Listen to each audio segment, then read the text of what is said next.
Hi, my name is Shelby Wall, and I'm going to be telling you more about Angelman Syndrome. Angelman Syndrome is very rare, and the reason I chose this disability is because I have a former high school classmate of mine whose brother has it, and their family is very good friends with my family. For purposes of possibly referencing him throughout this presentation, we're going to call him Ben. So, what is Angelman syndrome? It is a neurogenetic condition, basically meaning that people are born with this condition, it's in their genes, and it causes disruptions or misfirings with neurons throughout the person's body, in their brain, in their limbs. So, it's just kind of an all-around condition that these people have. These conditions often imitate other conditions such as autism or cerebral palsy, which is why it's oftenly misdiagnosed, especially in babies and early on in life. So characteristics include difficulty or inability to walk and or balance. They have a difficulty or inability to speak. They could have seizures, and they often have a developmental lag. So this is very rare. Like I said, it occurs in 1 in 15,000 babies. I couldn't find any statistics or information on occurrences in school populations with or without special education, and I believe that's because since it is so rare and babies are so oftenly misdiagnosed, either the student doesn't know they have Angelman syndrome and or the school doesn't know the student has Angelman syndrome. So, it is caused by irregular activity of the UBE3A gene, which is found on the 15th chromosome. It's a very, very tiny part of the chromosome, which is why it's so rare and people are so oftenly misdiagnosed.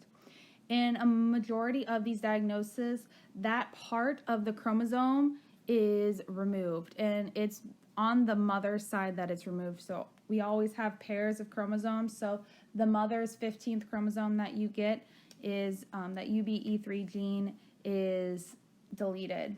And in less cases, an alternative abnormality is found in the gene, and we'll talk a little bit more about that later. So what it looks like, so the most common symptoms that occur in every single person who has Angelman syndrome is they have a severe functional delay in development.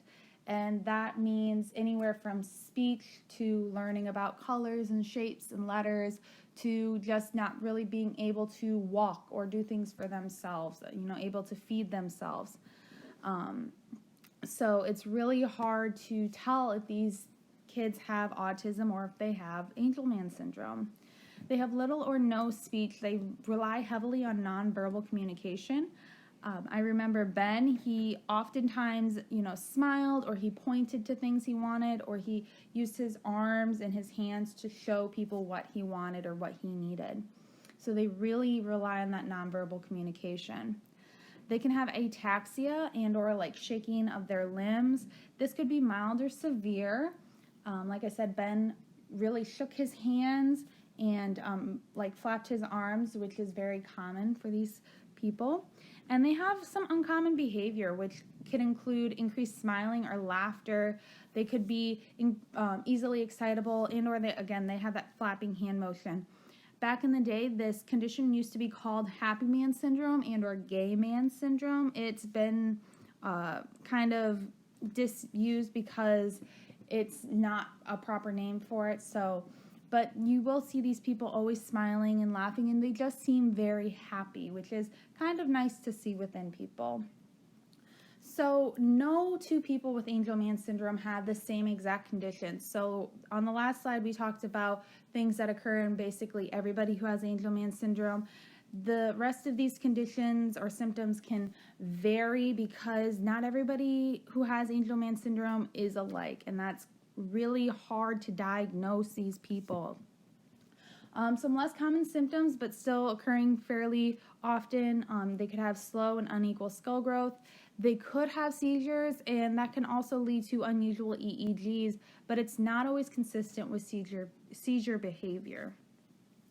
And some less or rare symptoms that can occur is strabismus, so like cross eyes. They can have difficulty feeding and or thrusting of their tongue with difficulty swallowing. That's very common in babies, you'll see.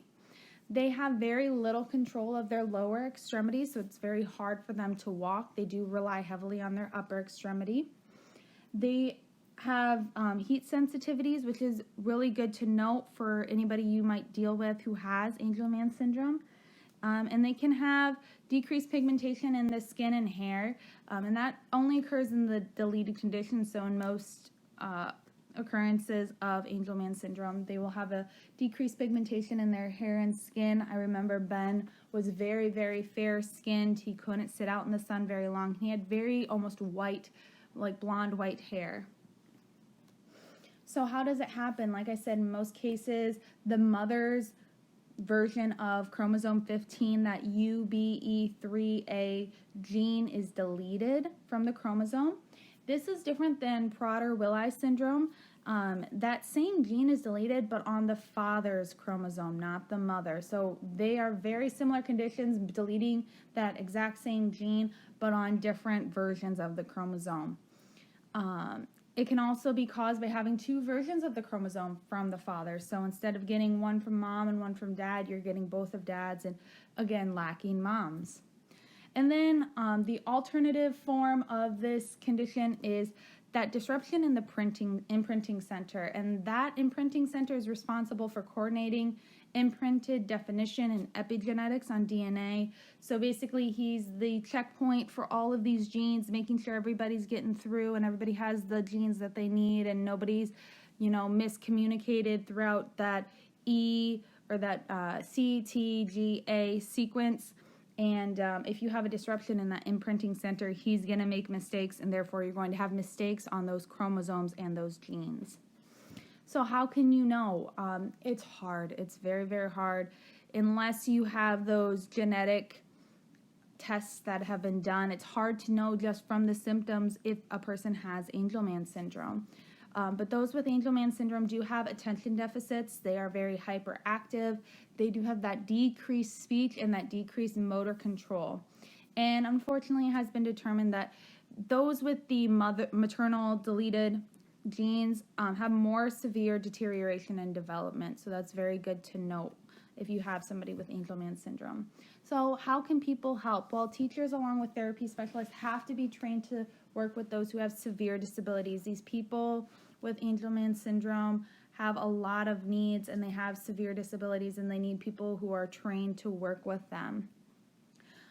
For children with Angelman syndrome, or really any child with any condition, the least restrictive environment is best. But again, the symptoms between these people and the severity of their condition varies, so that least restrictive environment varies as well. So some would be good to work with other students in a normal classroom, whereas some need a very secluded classroom, just learning by themselves. All of the students with Angelman syndrome need a paraprofessional. They need one-on-one help and an aide to work with them. And these people have to be trained and be able to work with students who have Angelman syndrome. Modifications are essential, and they have to incorporate the strengths of the students. So basically, these students are very hyperactive, they're very sociable, and they're very curious. So you have to incorporate that into their learning. And you have to kind of make accommodations for these students as well, because their attention span is very short with that attention deficit.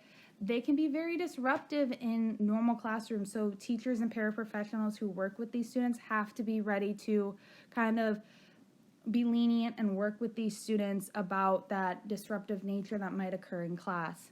And they will need additional equipment such as augmentative and alternative communication and mobility supports.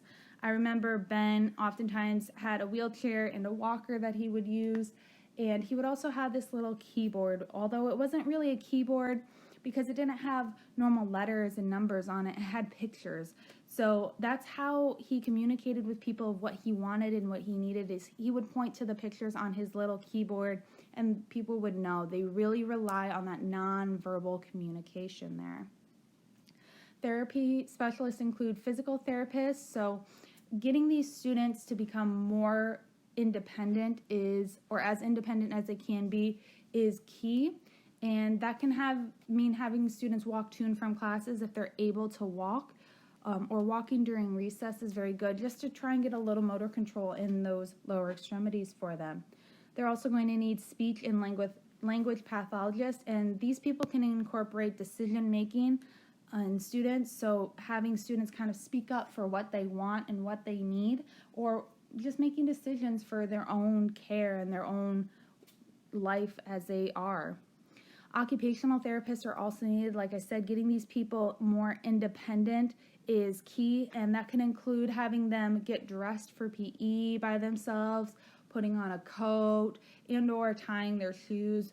But unfortunately, tying it needs fine motor control, so some of these students don't have it. So even Velcroing shoes is very good for them to learn these motor skills.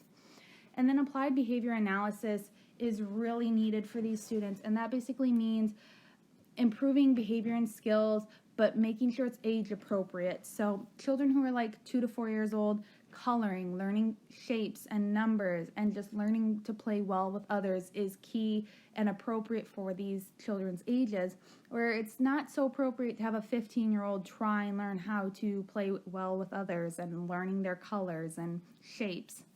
But decision making is really key for these 10 to 15-year-olds as they're kind of growing up and they're learning that they need to make more decisions. So having them pick a book that they want to have someone else read to them is very crucial for these students to learn these behavioral skills.